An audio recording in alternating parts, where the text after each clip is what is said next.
Salut à toi qui me regarde, je m'appelle Johan et on va parler ensemble de foi et de religion et plus précisément de la foi évangélique et chrétienne, car il m'est arrivé quelque chose cette nuit même, d'extraordinaire, qui m'est jamais arrivé auparavant. Ça fait 2 ans que je suis dans la foi. J'ai fait un rêve cette nuit. Donc faut savoir, ça fait que quelques temps que j'ai le Saint-Esprit. Donc pour ceux qui sont dans la foi évangélique, connaissent bien ce sujet-là. Enfin mieux, je pense, que dans l'Église catholique. Euh, j'ai fait un rêve en fait. Et ça m'était jamais arrivé de faire un rêve où Dieu m'a parlé directement. Et je devais partager ce rêve avec vous parce que c'était trop incroyable, c'était trop extraordinaire ce que j'ai vu. Et je sais que ça va aider, donc je ne peux pas garder pour moi. Donc je vais juste en fait vous raconter ce rêve. C'est à propos de la vie sentimentale. C'est à propos de la vie sentimentale. Je ne sais pas quel titre je donnerai à cette vidéo, on verra. C'est un évangéliste français qui m'a donné l'inspiration pour cette vidéo, qui s'appelle Clinton Lawson. Donc allez voir ce qu'il fait, c'est incroyable. Il a 200 000 abonnés et c'est incroyable. C'est incroyable. Donc c'est lui qui m'a inspiré. Il m'a beaucoup éveillé l'esprit par ses rêves qu'il a fait lui aussi, inspiré du Saint-Esprit. Et en fait, voilà, ça m'a donné envie de partager moi aussi ce que j'ai vécu en fait. Parce que si je garde pour moi, ça sert à rien. Ça sert à rien. Donc avant de raconter le rêve, je fais juste une petite aparté. Donc un petit aparté, je disais. Euh, Comme ça parle de la vie sentimentale, ce rêve, et que je pense que ça va aider énormément de personnes, j'espère qu'il y aura beaucoup de gens qui vont voir cette vidéo parce que ce rêve, il est fou.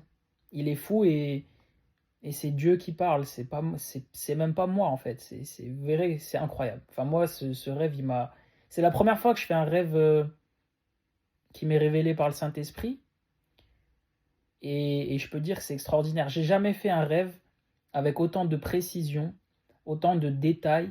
Et ce que j'ai fait tout de suite en me levant le matin, c'est j'ai tout écrit parce que je savais qu'il fallait que je raconte ça. Donc l'aparté que je voulais faire avant que ça commence, prenez le temps déjà. Cette vidéo, elle va durer longtemps. Le rêve, il est long. Il y a beaucoup de choses à expliquer. Je pense que ça va prendre minimum 20 minutes, en 30 minutes peut-être. On va voir combien de temps ça dure, mais c'est pour ça que je voulais poster sur YouTube, pas sur TikTok, parce que ça va être long. Donc prenez le temps, voilà, prenez un petit... Je sais pas si vous connaissez, il y a un YouTuber qui s'appelle Efkan Kurnaz qui fait des longues vidéos comme ça. From Human to God pour les anciens qui doivent connaître beaucoup, il est très connu, hein. Il avait au moins 1 million d'abonnés. Qui dit, voilà, prenez votre thé, prenez votre petit café, installez-vous bien parce qu'il y en a pour un moment. Donc ce que je voulais dire avant que ça commence, c'est parler un peu de moi, ma vie sentimentale, parce que comme on va parler de ça, moi, il faut savoir que, de toute façon, on s'en fiche de moi. Ce que je vous dis, c'est pour que ça vous parle à vous, c'est pour propager la parole de Dieu. On s'en fiche vraiment de moi. Mais c'est juste pour expliquer le contexte dans lequel je fais ce rêve aussi, parce que ce rêve, il m'a été révélé pour une raison aussi. La première raison, c'est pour me parler à moi, sur ma propre vie sentimentale.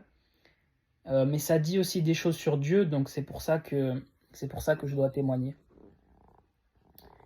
Euh, Faut savoir, moi, je me suis fait trahir en amour, c'est-à-dire déjà plus d'une fois, mais je me suis fait trahir dans le sens, déjà une première fois par ma copine qui m'a trompé, ma première copine, qui clairement avait 2 relations en même temps en fait, donc voilà. Mais je la juge pas, Dieu la bénisse, c'est pas grave, je suis passé à autre chose depuis. Qui avait 2 relations en même temps et voilà, qui tout simplement a trahi ma confiance. Et ensuite, j'ai eu une autre copine avec qui ça s'est bien passé, ça s'est mal terminé, bon voilà. Je reviens pas là-dessus. Je ferai des vidéos si ça vous intéresse pour vous expliquer plus en détail ma vie personnelle, mais là, c'est pas le sujet. Euh, Et une troisième relation qui a été la plus douloureuse, même si je n'étais pas avec la personne, en fait, c'est une personne de qui j'étais tombé amoureux, tout simplement. Mais paradoxalement, et avec qui je n'étais pas en couple, entre guillemets, euh, c'est la relation qui m'a fait le plus souffrir. Enfin, avec ma relation précédente, mais je pense qu'elle était liée à ma relation précédente, qui m'a fait le plus souffrir parce que j'ai vraiment vécu une vraie trahison que j'ai vue de mes yeux, en fait. Et ça fait toujours plus mal quand c'est face à vous, plutôt que quand voilà, vous savez que vous êtes avec quelqu'un, il vous a trompé, mais et cette dernière relation, bah voilà, c'est quand vous savez que votre moi ma première copine, en fait, bizarrement, même si elle avait deux relations en même temps, elle a trahi ma confiance, certes, mais en fait, j'en voulais même pas.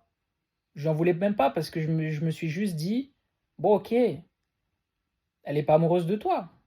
Elle est pas amoureuse de toi, ça se termine là et voilà, et c'est fini. Et ça m'a pas, c'est pas la relation qui m'a fait le plus souffrir.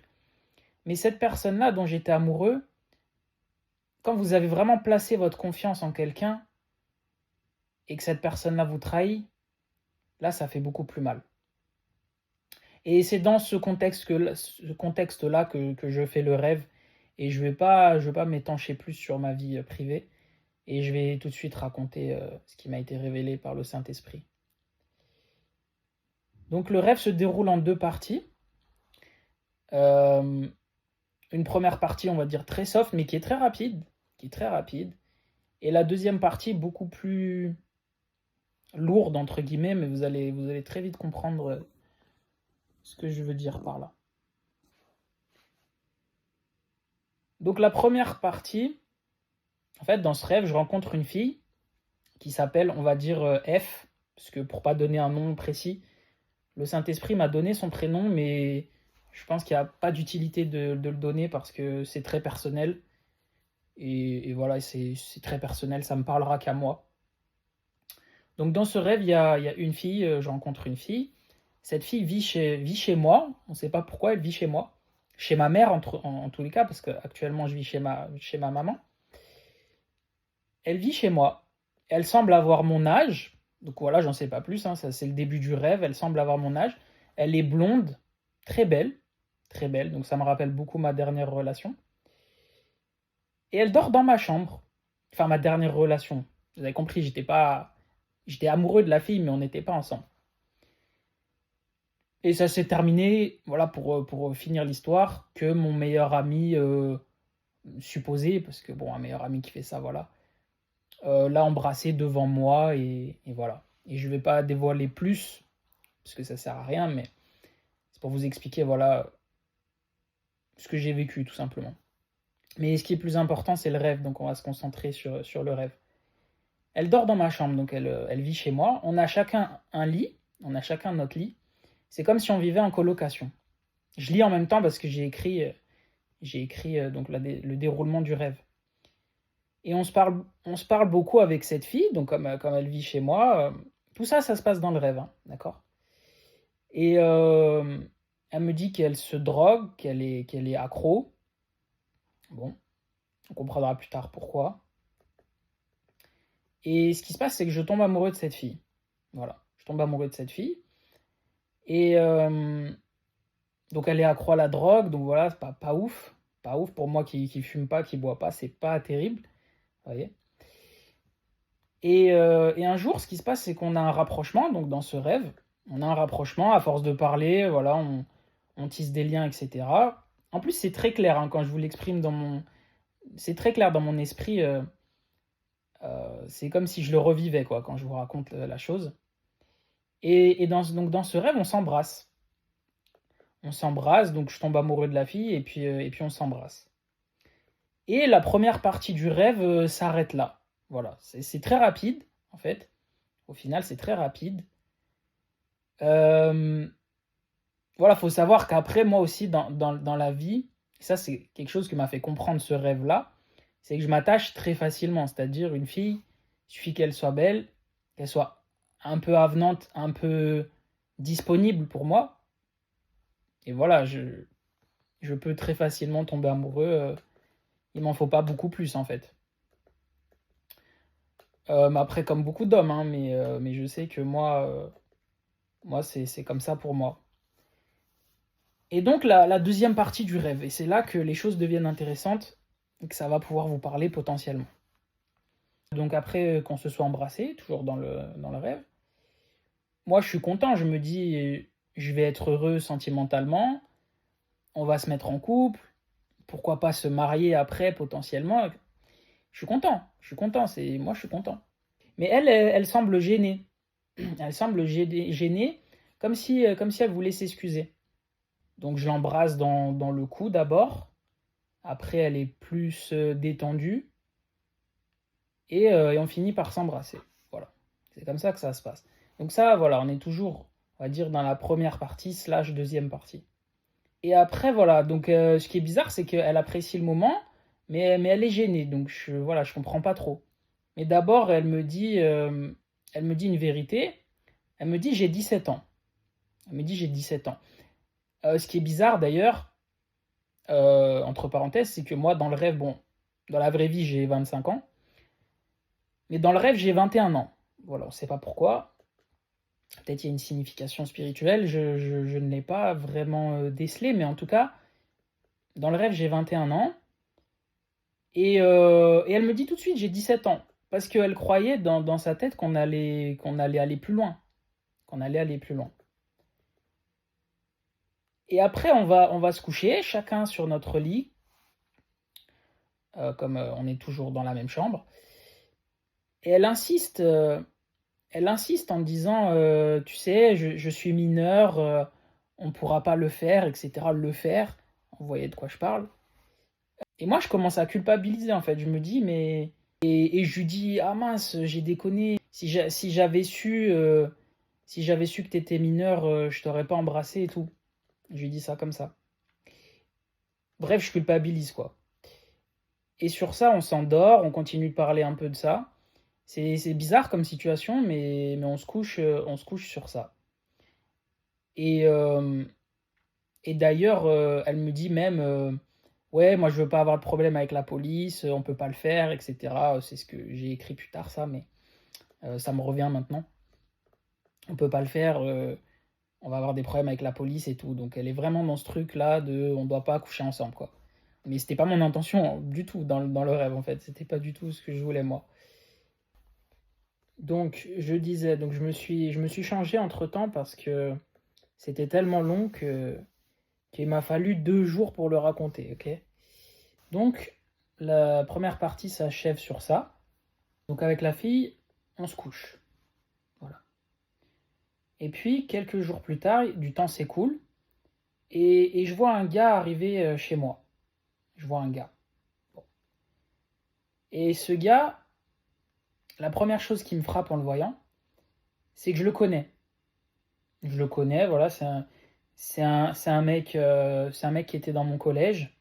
Voilà, donc pour la petite histoire, le gars, il a le même prénom qu'un gars que je connaissais au collège. Pour éviter toute reconnaissance possible, on va l'appeler X. On va l'appeler X. Et donc toujours pareil, dans l'histoire, ils sont, enfin le gars, c'est un dealer en fait. C'est le dealer de la fille. Et moi, je me dis, ah ouais, c'est bizarre quand même. C'est bizarre. Il vient dans ma chambre euh, et il se cache même pas de faire ça. C'est-à-dire, pour lui, c'est normal. Il deal de la drogue et voilà, c'est normal pour lui. Donc, il vend de la drogue aux gens. Peut-être il y a une signification à ça, mais je l'ai pas comprise non plus. Et je vois qu'avec la fille, ils ont l'air proches. Ils ont l'air proches. Et ce qui est bizarre, c'est que, ce qui est encore plus bizarre qu'avant, c'est que le gars, il a 24 ans, il a genre 24 ans, ils rigolent ensemble, ils sont très proches, très tactiles, ils ont l'air de bien s'entendre. Ils ont l'air de bien s'entendre.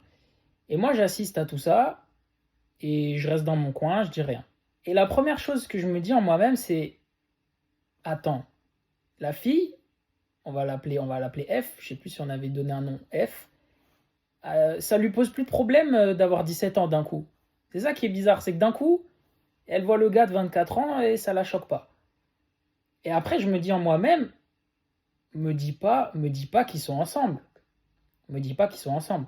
Donc là, on récapitule. La meuf, à ce moment-là, elle m'a menti, parce qu'elle m'a pas dit qu'elle avait quelqu'un.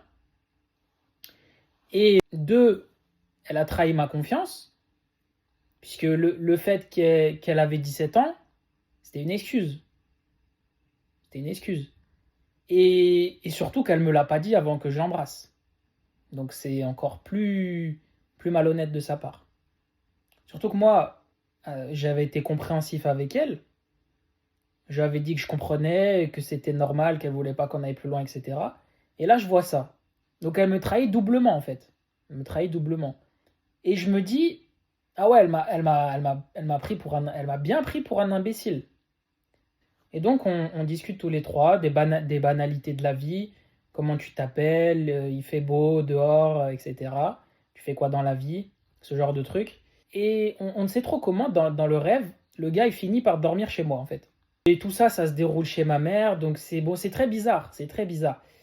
Et c'est dans ma chambre, là où je vis chez ma maman. Et après le gars, il se pose dans le lit de la fille. Il se pose dans le lit de la fille, normal. Genre, je me dis, ok. Puis elle se couche avec lui. Elle se couche avec lui. Je me dis, mais ils font quoi? Ils sont en train de faire quoi? Et on va pour s'endormir, on discute un peu, il se fait tard, on s'endort. Et là, après, moi, je commence à bouillonner un peu. Je me dis, oh, il se passe quoi? C'est quoi ça? Et là, j'attaque et je lui dis au gars direct, je lui dis comme ça, X, si tu couches là avec F pendant la nuit, je te monte en l'air. Je te monte en l'air. Et il semble pas prendre la menace au sérieux. Il semble pas prendre la menace, il prend à la légère. Je lui répète, je lui dis, je rigole pas, je te monte en l'air. Je rigole pas, je lui fais bien comprendre que je suis sérieux. Il prend pas au sérieux parce que lui, il est plus grand que moi, il a plus de force physique que moi. Mais lui, il sait pas que quand on a Jésus-Christ, le mec, il peut faire 3 mètres. On a peur de personne. On a peur de personne. Et après, il dit en rigolant, il se moque un peu, il dit, ah, j'ai compris. F, tu t'es amoureux d'elle, en fait, tu l'aimes vraiment.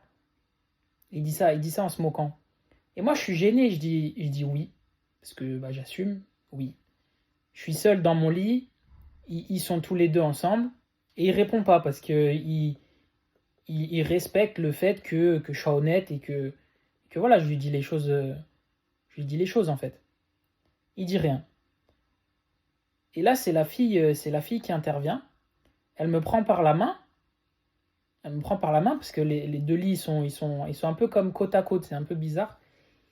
Et elle me dit, je suis désolée, Johan, ça va bien se passer, je suis désolée, je suis désolée. Et elle répète ça comme ça.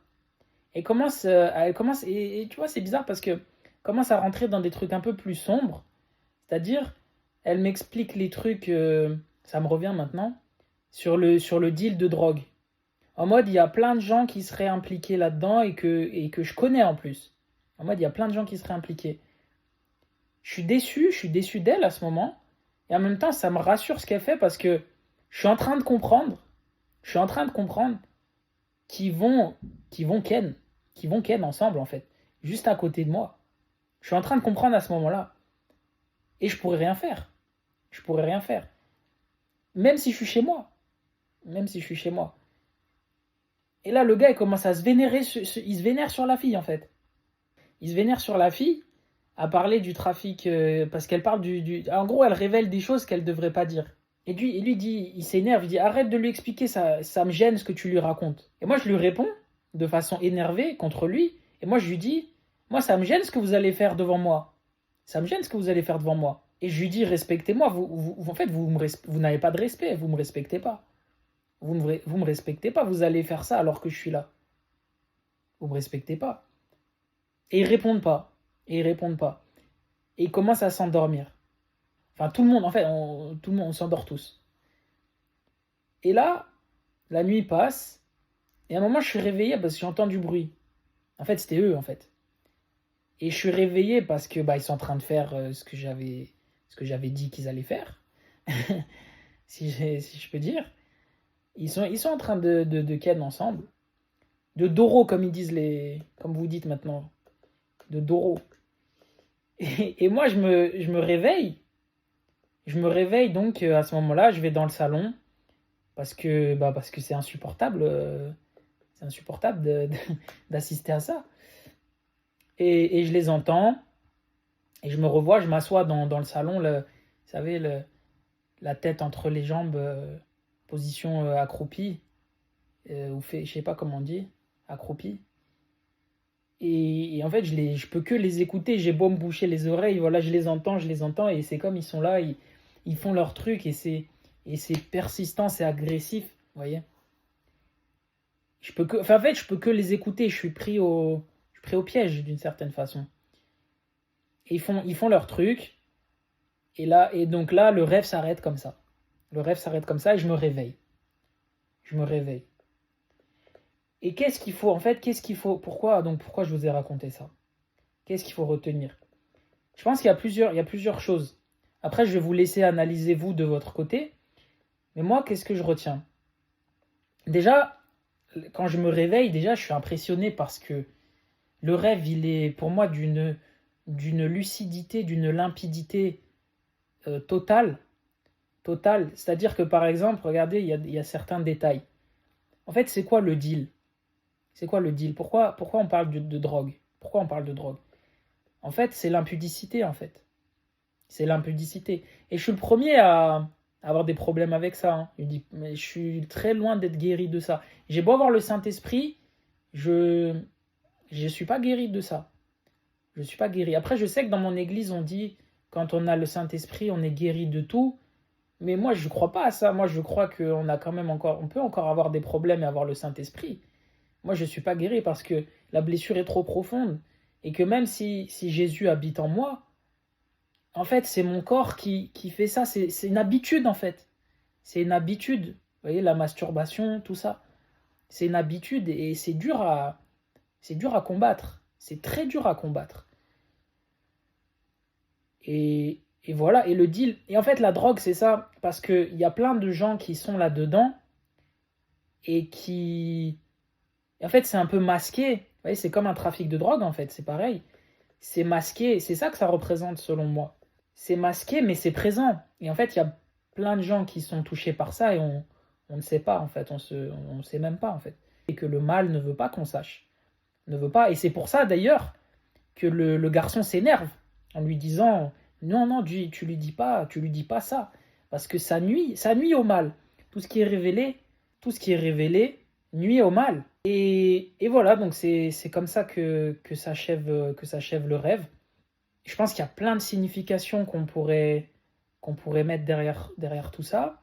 Je vous laisse me dire, vous, ce que vous en avez pensé, même dans les commentaires, témoigner. Les commentaires sont là pour ça. Je suis très intéressé aussi d'avoir vos retours sur le Saint-Esprit parce que c'est quelque chose qui est très nouveau pour moi encore. J'ai cette certitude qu'il est en moi depuis seulement 1 mois maintenant. Donc c'est encore très récent. Et c'est pour ça que moi je crois personnellement que c'est normal d'avoir encore de mauvaises habitudes. Moi je pense que le Saint-Esprit, si je vous donne mon expérience, après je m'arrêterai là pour cette vidéo parce qu'elle est déjà très longue. Je crois de toute façon, on pêchera encore même en ayant le Saint-Esprit. Je pense que quand on a le Saint-Esprit, la seule chose qui est véritablement ancrée en nous, c'est la certitude de l'existence de Dieu. Ça, c'est quelque chose qui ne peut pas disparaître. Ça, c'est vraiment quelque chose qui ne peut pas disparaître. Et après, je pense que le Saint-Esprit, parce que quand on dit il habite totalement en nous, oui, mais la chair pêche, la chair est faible. L'esprit est bien disposé, comme il est écrit. Mais la chair est faible. C'est Jésus qui l'a dit, c'est pas moi.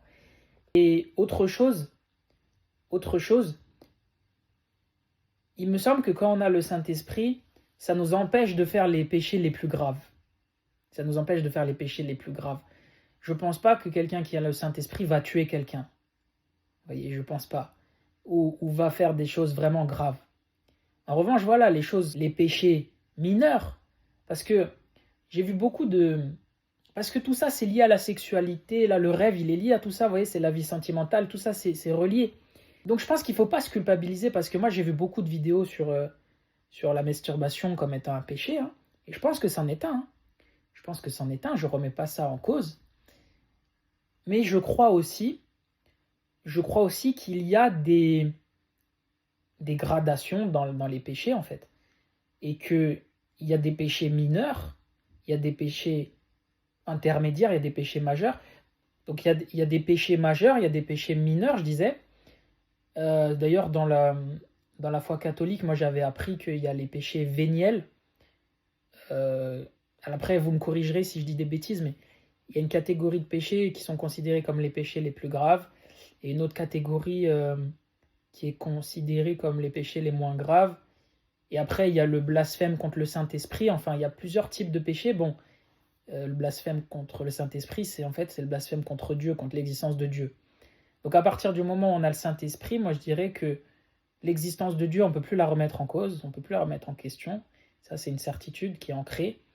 Mais par contre, il y aura toujours des péchés mineurs, en fait. Il y aura toujours des péchés. Il y aura toujours des péchés. Et le Saint-Esprit nous dispose, comme on dit, l'Esprit est bien disposé, nous dispose à agir de la bonne façon, en fait. Mais tout ça, ça ne veut pas dire qu'on n'a plus de libre arbitre, ça ne veut pas dire qu'on est enchaîné, parce que sinon, c'est plus Dieu. Après, si on devient comment dirais-je, dans un esclavagisme vis-à-vis de Dieu, ce n'est plus Dieu, parce qu'il n'y a plus de liberté. Il n'y a plus de liberté après. Et je voudrais insister sur une dernière chose, c'est que oui, il y a bien une gradation dans les péchés. Il y a bien une gradation, parce que ce n'est pas la même chose de comment dirais-je, par exemple, mettons quelqu'un qui vole. La personne qui vole parce qu'elle a faim, qui vole une pomme. Et c'est pareil, on peut comparer ça à la masturbation, à la vie sentimentale, c'est la même chose. Quelqu'un qui vole une pomme parce qu'il a faim, c'est pareil pour les sentiments, parce qu'il a des besoins sentimentaux, des besoins d'affection, des besoins de reconnaissance, d'être aimé. Et quelqu'un qui vole par intérêt, il faut différencier les deux. Quelqu'un qui va voler pour manger, pour se nourrir, et la personne. Donc, ces péchés-là, aux yeux de Dieu, ils sont différenciés. Ça ne veut pas dire que l'un n'est pas un péché. Les deux sont des péchés. Évidemment, on ne va pas dire que c'est bien. C'est comme le suicide. Il y a des péchés comme ça. Le suicide, c'est pareil, c'est mauvais, c'est pas bien. Mais il y a des raisons qui expliquent. Ce n'est pas par mauvaise intention ou malfaisance. C'est parce qu'il y a des choses qui expliquent derrière pourquoi on en vient à agir de ces façons-là. Et je pense que Dieu différencie ces choses-là. Car sinon, il ne serait pas juste. Donc oui, il y a une gradation dans les péchés. Voilà, j'espère que cette vidéo vous aura aidé. Vous pouvez laisser un commentaire pour me dire ce que vous en avez pensé, vos expériences, vos témoignages, ça m'intéresse énormément également de les lire. Je vous souhaite la bénédiction à tous, que Dieu vous bénisse, Dieu vous protège et vous garde, et à la prochaine.